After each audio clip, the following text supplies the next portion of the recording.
Ready na punta para mo-duty na sad og balik. Kay namin sa tagkuan rin na lang kuma namin. Kay padung ta duty ba. Sige mo na sa tang ragkanding nga nabughat ba. Let's go.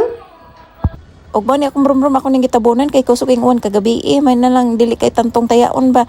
Ato na ning i-ready atong bike para duty ato ni pan-double check ang mga brake ani kay sus. Dira ba kay takama mo bike ani. Siyempre, fresh ta din kay buntag man, iguli, fresh gahapon, bisang nanggahi ng tuhod ug na bike, padong, pauli. Ug kay mao man ning atong service din ngadtungan sa trabaho.